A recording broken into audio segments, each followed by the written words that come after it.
দর্শক, ব্রেকিং একটা খবর, ব্যারিস্টার আরমানের স্ত্রীকে হেনস্থা করিয়েছিলেন টিউলিপ সিদ্দিক। দর্শক, খবরে বলা হয়েছে 2016 সালের 9 আগস্ট জামাত নেতা মীর কাশেম আলীর ছেলে ব্যারিস্টার আরমানকে তার নিজ বাসা থেকে ধরে নিয়ে যায় আইনশৃঙ্খলা রক্ষাকারী বাহিনীর সদস্যরা। এরপর থেকে তার আর কোনো হদিস পাওয়া যায়নি। পরে 5 আগস্ট ছাত্র জনতার অভ্যুত্থানে শেখ হাসিনার পতন হলে দীর্ঘ 8 বছর পর বাড়ি ফিরেন তিনি। বুধবার 8 জানুয়ারি ব্রিটিশ সংবাদ মাধ্যম ফিনান্সিয়াল টাইমস ব্যারিস্টার আরমানের গুম হওয়ার পর ঘটে যাওয়া বিষয় নিয়ে চাঞ্চল্যকর প্রতিবেদন প্রকাশ করে। সংবাদ মাধ্যমটি জানিয়েছে, নিখোঁজ আরমানের ব্যাপারে 2017 সালে শেখ হাসিনার বোনের মেয়ে টিউলিপকে প্রশ্ন করেছিলেন ব্রিটিশ গণমাধ্যম চ্যানেল 4-এর এক সাংবাদিক। টিউলিপ যেহেতু ব্রিটেনের নাগরিক ও এমপি ছিলেন, তাই ওই সাংবাদিক মনে করেছিলেন হাসিনার কাছে একটি ফোন করলে আরমান হয়তো মুক্তি পেয়ে যেতে পারেন।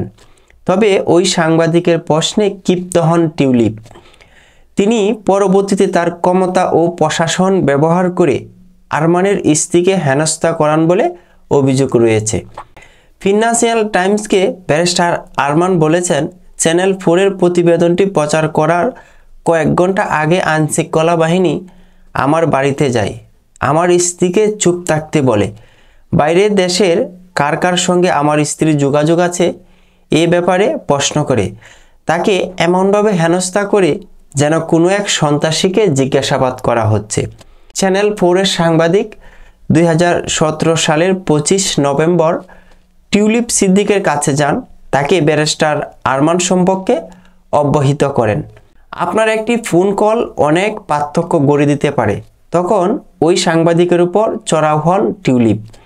তিনি তাকে উল্টো জিজ্ঞেস করেন, আরমান কি তার সংসদীয় আসনের কেউ? তিনি কি ব্রিটিশ? জবাবে সাংবাদিক বলেন, আরমান বাংলাদেশি।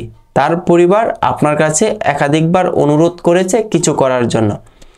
তখন টিউলিপ বলেন, আপনি কি জানেন আমি ব্রিটিশ এমপি এবং আমার জন্ম হয়েছে লন্ডনে। চ্যানেল 4-এর সাংবাদিক বলেন, কিন্তু বাংলাদেশ সরকারের সঙ্গে আপনার গভীর সম্পর্ক আছে। আপনি নিজেই বলেছেন আপনি আওয়ামী লীগের মুখপাত্র। টিউলিপ আরও ক্ষিপ্ত হয়ে বলেন, আপনি কি বলতে চান আমি বাংলাদেশি রাজনীতিবিদ? আমি ব্রিটিশ এমপি। আমাকে বাংলাদেশি রাজনীতিবিদ বলার ব্যাপারে সতর্ক থাকুন। এটি বলে তিনি চলে যেতে থাকেন। তখন ওই সাংবাদিক টিউলিপকে প্রশ্ন করেন, আপনি কি আরমানের ব্যাপারে বাংলাদেশে একটা ফোন দিতে পারবেন?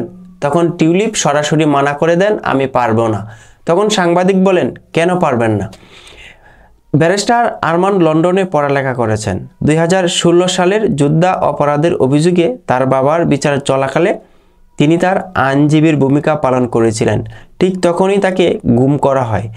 আরমানের ব্রিটিশ আইনজীবী মাইকেল ফলক বলেছেন, চ্যানেল 4-কে যেন ব্যারিস্টার আরমানের স্ত্রী বলেন প্রতিবেদনটি প্রকাশ না করতে। সেজন্য তার বাড়িতে ওই দিন র্যাবের সদস্যরা গিয়েছিল।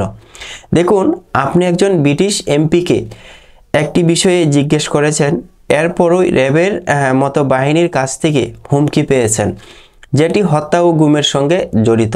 ফিনান্সিয়াল টাইমস টিউলিপ সিদ্দিক এবং তার দল লেবার পার্টির সঙ্গে যোগাযোগ করেছিল, কিন্তু কেউই কোনো কথা বলেননি। তবে টিউলিপের এক সহযোগী বলেছেন 2017 সালের ডিসেম্বরে ব্যারিস্টার আরমানের বিষয়টি নিয়ে ফরেন অফিসে পাঠিয়েছিলেন তিনি। দর্শক, একে একে সব তথ্য প্রধানমন্ত্রী শেখ হাসিনা পালিয়ে যাওয়ার পর বাংলাদেশের রাজনৈতিক প্রাঙ্গণে বেরিয়ে আসছেন। বাংলাদেশি নিউজ পাড়ায় এক এক দিন এক এক রহস্যময় ঘেরা তথ্য বেরিয়ে আসছেন। তবে দর্শক, সবগুলো তথ্য সঠিক কিংবা ব্যাঠিক এগুলো কিন্তু একাধিকভাবে শিওরলি বলা যাচ্ছে না। দর্শক, খবরে যেহেতু বলা হয়েছে, তবে আপনাকে মানতে হবে এটাই সত্য।